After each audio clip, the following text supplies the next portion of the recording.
Cafeína é um suplemento muito estudado, tem bastante segurança no uso, né? Bastante aplicabilidade, mas nós temos alguns colaterais que são mais associados com o uso da cafeína. Possíveis colaterais: aumento da frequência cardíaca e da pressão arterial, alterações intestinais, influenciando na motilidade intestinal, aumento do nível de ansiedade, tem alguns estudos que mostram que a cafeína pode ter um efeito ansiogênico, alteração no sono e um possível efeito deletério para pacientes com gastrite ou refluxo, que é o que a gente vai ver agora de maneira mais detalhada. Esses possíveis efeitos colaterais, pessoal, eles são em sua maioria mediados pela principal ação da cafeína, tá? Então lembrando, principal efeito da cafeína, antagonismo de adenosina. A gente vê esses mecanismos sempre de maneira mais individual para aprender sobre o mecanismo. Até aquilo que a gente está falando de manhã, de pegar o 5-HTP e olhar só aquela via, achar que vai ser benéfico, mas que tem antidepressivos, inibidores da recaptação de serotonina que podem aumentar o peso, porque ele vai influenciar em outros neurotransmissores também, não só naquela via, né? Então a cafeína eu mostrei antes essa parte dessa via de inibição de A1 e A2A e relacionei esse efeito aqui com o aumento da disposição, diminuição da letargia, aumento da tolerância à dor. Mas a cafeína, ao impactar nesses receptores de adenosina, ela vai impactar em vários outros neurotransmissores. Pode impactar em dopamina, como nós vimos, pode impactar em catecolaminas, pode impactar em receptores colinérgicos, até mesmo histamínicos, alguns estudos associam um possível impacto da cafeína. Então a cafeína, mediado o antagonismo de adenosina que ela tem, ela pode causar alterações em vários outros neurotransmissores e estas alterações podem estar associadas aos possíveis efeitos colaterais. Então quando a gente pensa em possível efeito colateral da cafeína, ainda é oriundo do antagonismo de adenosina. Esse antagonismo de adenosina, por exemplo, ele pode impactar na regulação respiratória do paciente, na própria frequência cardíaca do paciente. Então, às vezes, a alteração na atividade de receptor de adenosina pode deixar o paciente mais ofegante, pode aumentar a frequência cardíaca desse paciente e pode alterar isso aqui também, ó, a detecção de ameaças para o processamento emocional. Como ela influencia em outros neurotransmissores, a própria resposta com relação ao processamento de algumas emoções podem ser alterados a nível do sistema nervoso central. Claro, é mecanismo, mas são algumas possibilidades. Então, quando a gente pensa, por exemplo, no efeito ansiogênico da cafeína, né, de aumentar a ansiedade do paciente, isso é muito correlacionado com um possível aumento do impulso respiratório, então às vezes deixar a pessoa mais ofegante, mais hiperventilante, aumento da frequência cardíaca, esse aumento da frequência cardíaca associado ao aumento do impulso respiratório, já pode promover uma resposta ansiogênica, principalmente para um paciente que já teve alguma condição clínica, ainda mais for relacionada a ataque de pânico. Então, às vezes você está utilizando uma cafeína que pode, de maneira fisiológica, aumentar a sua frequência respiratória, aumentar a sua frequência cardíaca, uma alteração normal, mas para aquele paciente que já teve um histórico de ter um ataque de pânico, onde normalmente temos alterações dessas duas condições também, ele pode pensar, opa, será que eu estou tendo outro aqui? Será que eu estou mais hiperventilando porque eu estou tendo outro ataque? Ele não vai muitas vezes associar isso ao uso da cafeína. E outro ponto importante, além da cafeína poder aumentar o impulso respiratório e a frequência cardíaca, ela também pode impactar no processamento emocional dessas alterações. Então tem alguns estudos que mostram que a cafeína ela pode diminuir o limiar de detecção de ameaças, tornando indivíduos vulneráveis, ainda mais vulneráveis, a má interpretação catastrófica de sintomas corporais normais. O que significa isso? Vamos lá, uma pessoa que não tem histórico de transtorno de ansiedade, síndrome do pânico, nem nada, usou uma dose às vezes mais altinha de cafeína, é mais sensível, aumentou um pouquinho a frequência, o impulso respiratório, está um pouco mais hiperventilando, ok, ela vai interpretar aquilo como uma resposta normal ao uso do estimulante. A pessoa que tem já um histórico clínico prévio, principalmente relacionado a ataque de pânico, usou a mesma dose de cafeína, pode ter a mesma resposta de aumentar o impulso respiratório, aumentar a frequência cardíaca. Isso por si só já pode fazer com que ela se remeta a um ataque de pânico anterior.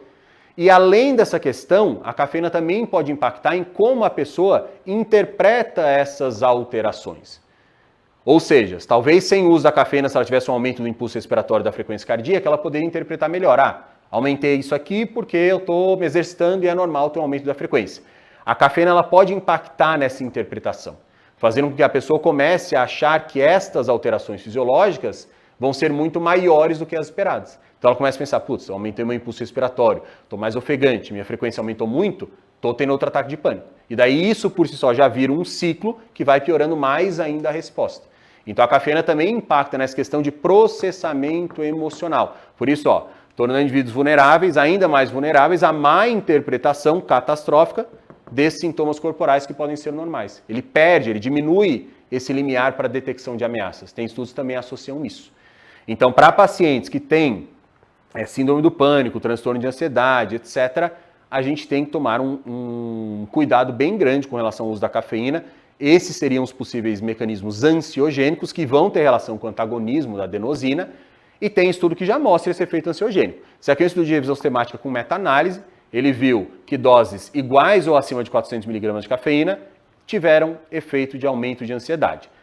Várias limitações, né, pessoal? Só 2 estudos tiveram placebo, então obviamente que isso é um viés. E o grau de heterogeneidade foi de mais ou menos 67%, mostrando a variação entre os próprios estudos. Mas, nessa dose mais elevada, teve um efeito ansiogênico. Doses iguais ou acima de 400 mg de cafeína aumentaram ataque de pânico. Dos 9 estudos que analisaram isso aqui, 51,1% dos participantes com síndrome do pânico sofreram ataque de pânico depois dessa dose mais alta de cafeína. Já quem era saudável, só 1,7% teve esse efeito. Tá? Também grau de heterogeneidade alto, mas aqui só serve para nos alertar de que em pessoas com histórico clínico de síndrome de ansiedade, transtorno de ansiedade, síndrome do pânico, principalmente com dose alta de cafeína, mas mesmo dose mais baixa, dependendo da sensibilidade, a gente pode piorar o quadro desse paciente. O que pode mais impactar nessa questão de efeito ansiogênico da cafeína? Polimorfismo genético, tanto no ADORA2A como na CYP1A2. Então, se a pessoa tem uma menor capacidade de metabolização da cafeína, ela pode ser mais sensível a esses efeitos ansiogênicos. Histórico clínico prévio, então o paciente que tem síndrome do pânico, transtorno de ansiedade pré-existente, o risco dele é bem maior de ter esses efeitos ansiogênicos em resposta à mesma dose de uma cafeína que não tem esse histórico clínico prévio. E, obviamente, também a dose, né? Doses acima de 5, 6 mg por quilo são mais associadas com esses efeitos colaterais. Então, tem um paciente saudável, sem nenhuma alteração com relação a essas questões, ele está usando lá 400 mg de cafeína por quilo, que é uma dose, mais um limite superior. Essa dose vai necessariamente deixar o meu paciente mais ansioso, vai fazer com que ele tenha um transtorno de ansiedade? Não necessariamente. Talvez de forma aguda possa aumentar um pouquinho a ansiedade, mas não necessariamente vai impactar. Agora, se o paciente já tem estas alterações, o risco aumenta muito, principalmente de piorar o quadro, não desencadear necessariamente, mas piorar o quadro, ou desencadear um ataque de pânico no paciente que tem síndrome do pânico. Então, se o paciente tem esse histórico clínico, usa ansiolítico, usa antidepressivo, etc., não recomendo a prescrição da cafeína, mesmo que em dose baixa a gente tem que tomar cuidado, porque a gente tem cafeína em várias bebidas, né? Então, às vezes, o paciente já vai estar ingerindo 200, 300 mg de cafeína só pelo café, pelo energético que ele bebe de vez em quando.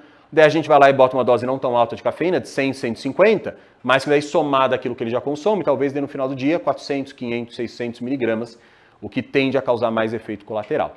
Então, para esse tipo de paciente, eu particularmente não prescrevo. Se forem prescrever, muito cuidado, analisem bem se ele consome cafeína durante o seu dia.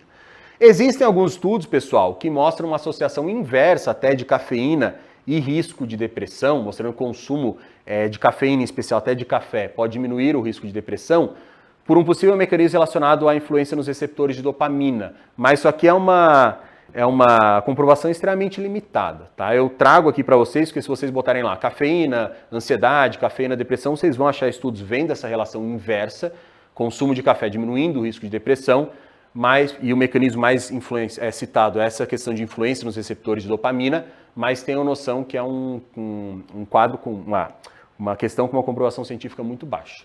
Mas pacientes com esses históricos clínicos, com doses mais altas, tomem cuidado que ela pode sim exercer um efeito ansiogênico.